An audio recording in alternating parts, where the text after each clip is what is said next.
What's up, everyone? Welcome back to GT Sports. We'll be opening up with Week 8 NFL. All right, so we'll start off with the Thursday Night Football with Jaguars and Titans. Titans ended up pulling through. They won 36-22 against the Jags. Titans are now 4-4, and Jaguars are now 2-5. Bad start for the Jaguars. Blake Bortles and Allen Robinson tend to not be connecting lately.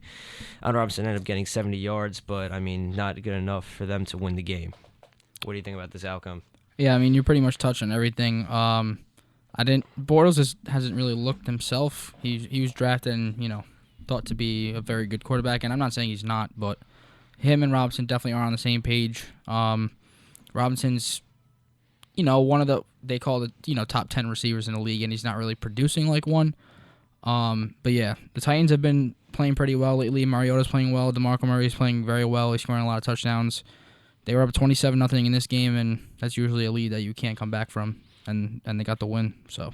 Well, we have another tie in Week 8 here. Actually, the second straight tie. This is the London game. Yep, this is the London game. Redskins versus the Bengals. It tied 27 up.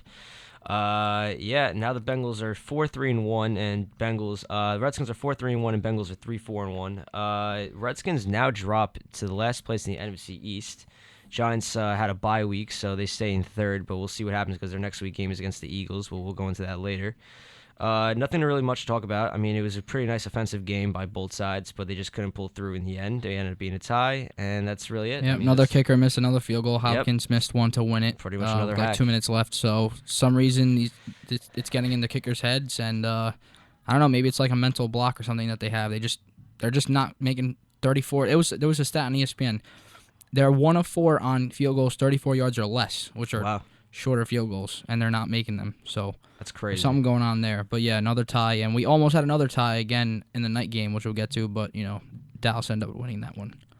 Panthers finally fall through their second win against the Cardinals. They won 30-20. They ended up jumping pretty hot with a 21-0 lead.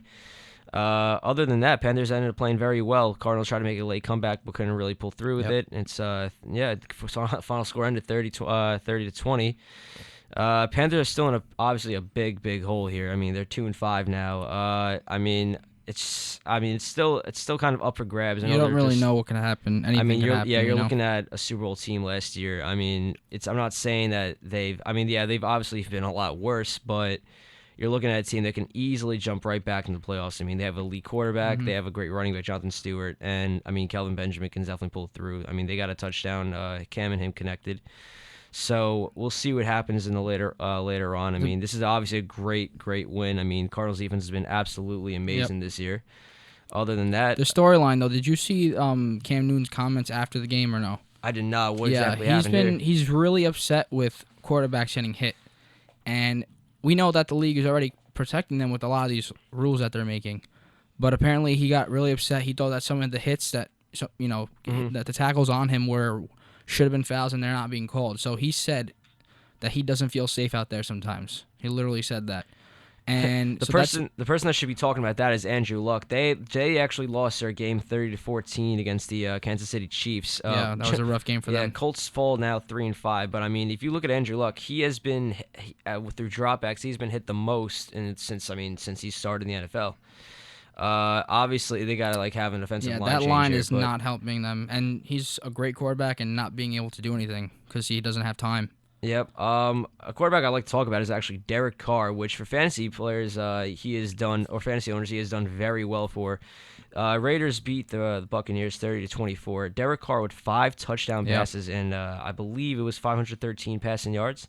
And overall, just an amazing game for him. They're now 6-2. They are 5-0 in away wins now. So this is just a completely new Oakland Raiders team. This is a team that could possibly be Super Bowl contenders. I remember last week when we talked about the Raiders, their win last week, and Vinny was on the show, and I was saying that their defense I think is really good, and we don't really talk about it. Mm-hmm. but now they're showing that their offense is great too. And Their offense is Carr has a absolutely lot of solid. weapons to work with. Cooper, Crabtree, was it Seth Roberts, right? That caught the winner for this one, I think. It Yep. was like a 41-yard touchdown. You So should also consider that they have like a great running back, Latavius Murray. yeah, So, Murray's very underrated as well. you really can't tell what this offense is going to do like week after week because I mean they just have so many options. I mean, Carr's definitely blooming into a great it's quarterback. just funny to talk so. about like as weeks go on. I mean, you just hear like about the Oakland Raiders and they just keep winning their games. I mean, it's pretty nice to hear. I mean, this hasn't been going on for like Honestly, I didn't even know they were 6-2. I didn't even know that was a record. right. I mean, thought they were like normally an even team. around this time you just consider the Raiders to be that team Yeah. that's under 500, and I mean this is absolutely remarkable. They're ahead of the division right now. Have one of the best records in the league, so it's good Yep. for them though, because the Raiders of old were a really good team. If you remember, way back when. Oh so. yeah, of course. Saints ended up pulling off an upset. They beat the Seahawks 25-20. Seahawks couldn't pull through in the end with Russell Wilson's pass. The very last second pass ended up being called back. Other than that, I mean, Seahawks dropped now 4-2-1. I mean, they're still ahead in the division, and the Saints just needed this win. So. Saints needed this win because or else they would be back in the hole. I mean, they're still in a hole, but I mean, we'll see what happens as the weeks go on. Texans end up beating the Lions 20-13. I mean, Texans. I'm not really huge with Brock Osweiler this year, but I mean, Yeah, Texans, I don't think he's been playing well. I mean, even like let's consider that J.J. Watt's out of the season. I mean, this team has actually been performing pretty well. Yeah, I mean, definitely. And Clowney's he's in there, but he's banged up at times. So yeah, I mean, you're looking at a 5-3 team that shouldn't even be above 500 right now. I mean, they're losing their weapons. Brock Osweiler hasn't been connected throughout the year. Hopkins hasn't really done much. Yeah, Fuller is really good at the rookie receiver. I think he's a rookie, but yesterday he didn't really do much. So, I mean, they've been able to get 5 wins. So yeah, I mean that's pretty nice to talk about. Let's go into the Patriots and Bills game. Patriots do we once really need to again. talk about Yeah, them? I mean Patriots once again they win 41-25. Obviously, no one in their division can really stop them. They're 7-1. They're pretty much the best team in the NFL right now. I mean, you're looking at Tom Brady and Gronk connected once again for over 50 yards. Yeah. They're going. I don't know. I don't know how they're not there's going to go. there's to the not Super Bowl. much. There's not much to talk about here. I mean, once again, Brady's Their connected. defense is allowing points, but they stopped. There's been a lot of red zone. I was keeping track of this game while I was watching the Jets game, and they allowed the Bills to get into the red zone multiple times, but they limit it to field goals, and that's all they really need to get done because Brady's going to score, and ever since he's been back, him and Gronk have a connection. Edelman had a touchdown yesterday, and Edelman was a big part of their game last year, so. Once he came back, it's pretty much a done deal. Yeah, so. this offense, absolutely the best offense in the NFL right now. And, I mean, this defense is also solid. Even though they gave up 25 points, I mean, I still highly rely on this defense. Oh, definitely. Let's go quickly into the Broncos and Chargers game. Broncos end up pulling through 27-19. Chargers, once again, I mean, Philip Rivers is just... I mean, this guy can never catch a break. You know what I mean? It's just like you're Great looking quarterback, you're looking at a just... franchise quarterback, but you can't take this team anywhere. I mean, you're looking at a defense that just, I mean, yeah, they allowed 27 points with the Broncos, but I mean, it's just like you're looking at. I'm not even huge of the Broncos offense. I mean, Simeon's a great quarterback, but I mean, compared to like Demaryius and Emmanuel Sanders, I mean, I just don't. I mean, the past couple of weeks they haven't really been clicking that well. And as you can see, 27-19. I mean, I don't know how else to add to this. I mean, I don't really, the Broncos defense is great, and to stop the Chargers offense is a great thing. I mean, Chargers. I mean, like you said, Rivers he can't carry the team by himself, and their receivers have sporadic games, and Melvin Gordon, the running back, he's playing pretty well. Yeah, he's every pretty game. consistent. He's always scoring a touchdown. Even if he doesn't rush for many yards, once they're at that goal line, he's pretty much pump it in there, and but that's just another. That's just the game. That's Broncos are classic, 6-2. Yeah. I don't know if I expected 6-2 though because with Simeon, but that's pretty true. Yeah, I mean, but you're looking at a solid defense. Defense, here. I mean, keeps them in the game always. Yeah, we'll quickly jump into the Falcons and Packers game. That was an offensive thriller. Falcons ended up pulling through in the very last drive, 33-32. I mean, both teams didn't play. I mean, they both played very well. Aaron Rodgers was clicking throughout the game, and also was Matt Ryan. Surprisingly, Julio Jones didn't really have much of an effective game. He had like a 40-yard game. He didn't really do much. Yeah. I mean, it's just one of those late winners with the Falcons. They pulled through, have the last drive touchdown, and that's really it. I mean, Falcons now improved to 5-3, and Packers are now 4-3. Yeah. Before we go into the Jets game in the next segment, let's quickly talk about the Eagles versus the Cowboys. Yeah, this was the NFC Sunday night East, game. Yep, this is an NFC East divisional matchup right now. Yeah, it just looks like the Cowboys cannot lose. They have just won their sixth straight game.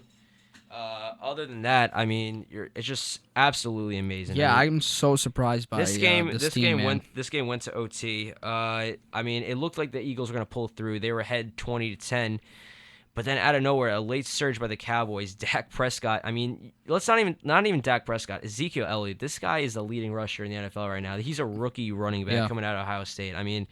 Not saying he wasn't gonna be a great quarterback. This guy's obviously his potential is supposed to be amazing, but I mean, as a rookie quarterback leading the league, this guy is absolutely incredible. I mean, yards after the line of scrimmage, I just can't even explain. I mean, this guy after getting hit, this guy is like carrying these guys for another 3 to 4 yards. Yeah, Elliott's always breaking out too.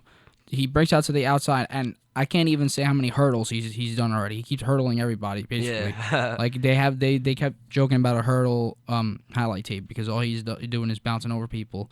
But yeah, once he gets to the outside, he's pretty lethal, and he can catch the ball too and receive and run out. Like you said, yards after the catch is big for him. I mean, we should like quickly go back into. I mean, as Jerry Jones said before, he will be starting Tony Romo once he returns. But why? You know what I mean? Why? Yeah, I at this think point? yesterday after the game, I think Jerry Jones released a statement saying he's going to keep Dak for next week.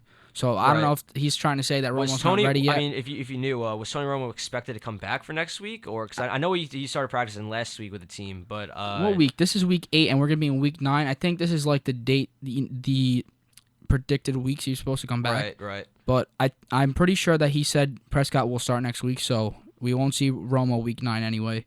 I don't know what week 10 is going to hold. I wouldn't put him back in. Of That's course, just me. I mean, yeah, I personally wouldn't put him back in either. I mean, you can just look at all the setbacks the last couple of years. Great quarterback and all, but I mean the injury. He really is a good It's- quarterback, but you have so much momentum with these younger kids. Right. Don't I mean, ruin it. any team would start Romo, but I mean, Yeah. you're looking at you can't even say we should just sit him because he's a rookie. This guy's playing better than any other quarterback in the Absolutely. NFL. I mean, he's not. I'm not saying he's carrying the team, but he's really helping the team towards victories every game. He threw a pick yesterday, and it looked like it rattled him again, but he collected himself. 3 straight touchdowns, and right then he after. came back and won. Absolutely So amazing, game-winning touchdown. And that Jason tells you Witten. That was actually what he's Jason made up Witten's first touchdown of the of season, yeah. But If Romo no, was in, he'd be catching more. But of course. But I mean, no other better way to win the game than beating the Eagles. Now Eagles yep, drop. it was an overtime win as well, like you Yep. mentioned. So That's gonna be cool for the Giants coming up next week. Giants and Eagles are now tied 4-3 in the division. we can preview that in the next segment if you Yep. want. You can preview your team. That's pretty much the second place yeah, divisional matchup. Exciting week of football. Other than that, guys, we'll be going back into recapping the Jets and Browns games and talking about the NFL standings. See you guys soon.